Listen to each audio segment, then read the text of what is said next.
1 minute, what would you say to us? Yeah, that isn't. If I had the entire world's attention for 1 minute. Again, love is too simple. That would just be sentimentalized.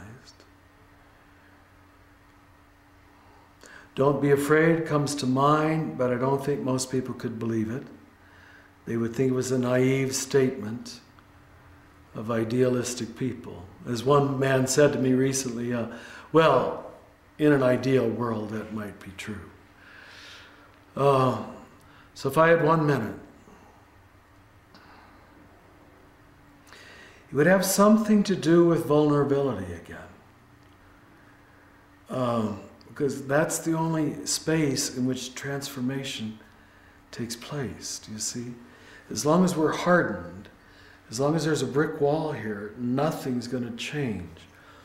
So I'd somehow, and I know maybe only a portion would be able to hear it, but I'd somehow want to call people to allowing the pain of other people to get inside of them.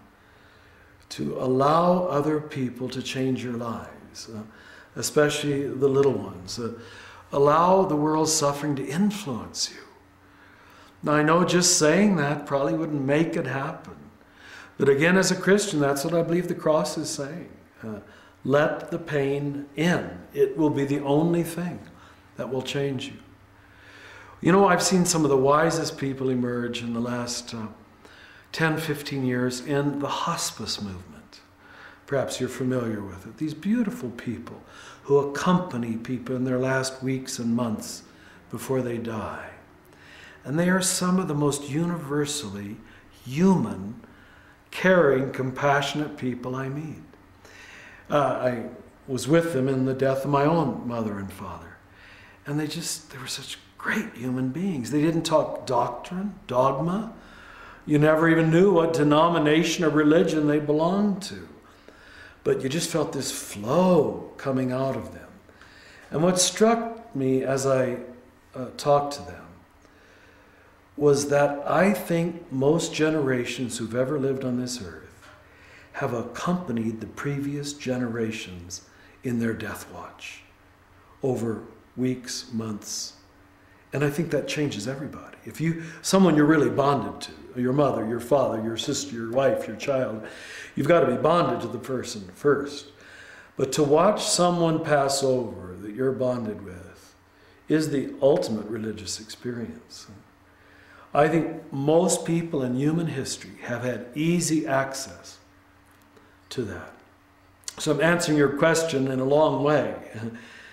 But I wonder if I wouldn't call people more to be present to death. Not just going to the funeral, then it's too late. You've got to be talking to the person on the deathbed 2 weeks before, 3 weeks before. Because the veil gets very thin in those last weeks. And people say things and see things and know things. And people who are arrogant and invulnerable all their life.